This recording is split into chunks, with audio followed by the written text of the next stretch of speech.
In today's episode of the training arc, today our theme is keeping a promise to yourself. This is a core component of the training arc. Whenever a character goes into the training arc, they have a specific goal in mind, right? So for Dragon Ball Z, they have to beat the next strongest enemy, right? Whether it be Frieza, whether it be Cell, whether it be Majin Buu, they need to train with the intention of, hey, I'm relatively weaker than this, enemy right now, so I need to train to get to this, strength so that I have a chance of saving the Earth. When you look at Demon Slayer in the training arc, there's a lot of training arcs actually in Demon Slayer, and that's one of the reasons why I love that work so much. But every time uh Tanjiro goes to train, he always tries to repeat the studying of what happened in the battle, and he also tries to recollect what did my forefathers do, what did my dad do, and he tries to channel that energy because he saw it, but everything is unconscious at the level of unconsciousness, so he needs to surface it up, right? So just like this, when you enter the training arc, you have this kind of an intention behind it, but the thing is, intention isn't enough, right? You need to follow it up with an action. But also, you can't just do one action and call it a day. You need some kind of a commitment, a promise to yourself that you are going to train a certain way, you are going to prepare a certain way, regardless of how you feel that day, right? And the best example of this is this goat right here, right? Might Guy. So Naruto has a lot of strong people inside it, right? So there's Pain, there's Jiraiya, there's like the three legendary ninjas, and then the Hokages are all strong, right? But the Hokages aren't the only Kages, right? There's like Mizukage, there's Kazekage, there's all these different Kages, and inside of them there's like Tobi, who there's Akatsuki who left the villages, and then now they're like their own force, and there's like Supreme, the beast that you summon with the Kuchiyose no Jutsu, right? And then they're also strong. So in Naruto, you have these crazy, crazy, crazy, crazy amounts of really strong characters. But the strongest character acknowledges this character. So the strongest character in the universe, Uchiha Madara, he knows borrows the powers from the eyes, and he has a lot of buffs that allow him to be very powerful, right? But against Might Guy, who does no ninjutsu, who has no special eyes, all he has is body techniques, and body techniques anybody can do, but nobody can do it like him. And when they fight, the strongest person acknowledges you are the strongest. And in a comic that has so many strong characters, that is a strong statement of its own, right? But what makes Might Guy so strong? It is revealed in the final battle that he does with Madara, right?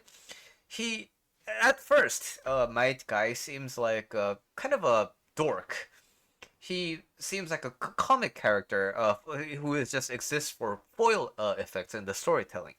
But even in the first encounter with Akatsuki, when Itachi and Kisame visit the Leaf Village, other strong ninjas, they're all like, "Oh my god, this fucking eye! I can't do anything."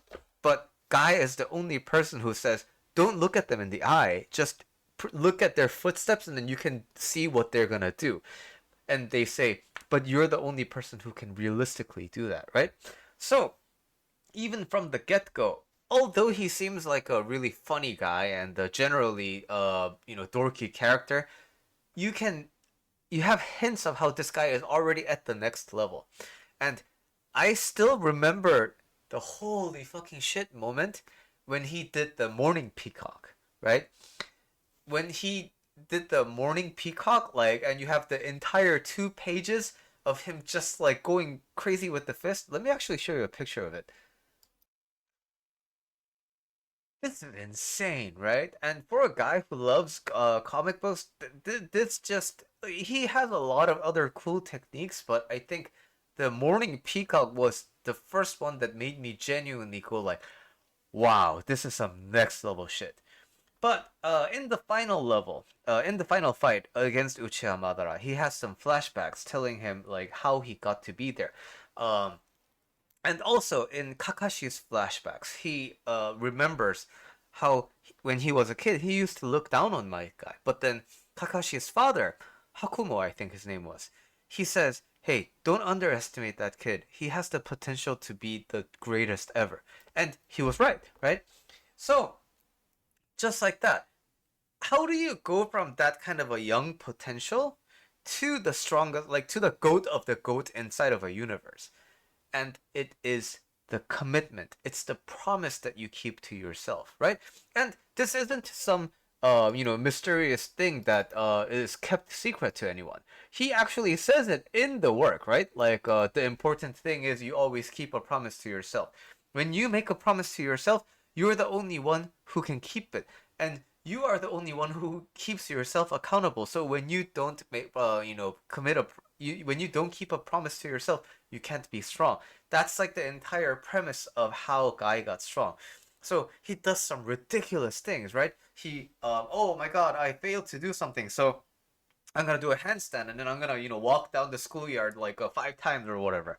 So these things sound ridiculous, and we all have a tendency to go out and be like, you know what, starting tomorrow, I'm gonna do that. But most of the times, we don't. Why? Because the temptation of comfort is always there, right? But you know what? Sometimes we do the things that we set out to do. But in that case, what determines whether we get to do something or not? It's our feelings, right? Some days we feel like doing something, some days we feel motivated. But on other days, we are not necessarily motivated to do the things that we set out to do, which is fine, right? It's not a wrong way to live, but then your growth is always limited by your feelings. That is why Guy always emphasizes unconditionally. This is a promise that you keep with yourself. And that's why it's the most important promise, right? So you keep this promise whether you feel like keeping it or not. So, with that said, the goal of this portion of the training arc is to set out, make a decision on what kind of a promise you are going to keep with yourself for the at least next 100 days. And I actually see this a lot in jiu-jitsu too. So I've been training Brazilian jiu-jitsu for like 5, 6 years, and over the time, of course, I have developed, but also I have watched other people develop, right? I see some people develop really fast and then they short out. I see some people have a steady kind of a growth. I see some people developing pretty late, but then they get burst. But you know what? Those are all individual differences. But in general, who develops, who grows into the player that they want to be the most? It's the people who show up to train regardless of what day it is. And you know what? You ask them, hey, do you feel like coming here every day? And I always say, no, I really contemplated not coming, but I'm glad I did. That's the thing that gets said a lot in the locker rooms by the guys who develop the most in general. So, for the next 100 days, what is something that you are going to do, even if it's the least amount of effort that you put into it, right? You are going to do it. I'm not asking you to do a good job at it. I am asking you to do it. Because every time you try to do something well, that's when the stress starts. We are not in the training arc to be stressed. We are in the training arc so that we can train and become the version of us that we want to be. Right? If you are coming up blank, I would really encourage you to start with one thing: waking up at one fixed time, regardless of whether or not it's the weekend, regardless of how tired you feel. Wake up at one certain time that you decide. I wake up at 5. It is generally encouraged by my Buddhist order to wake up at 5 a.m. I'm not asking you to go that extreme. But if you can't really think of any commitment that you are going to keep to yourself, waking up at one certain time, no exceptions, that is the best way, I think. That's the most accessible way in starting your commitment to the training arc. See you in the next episode of the training arc.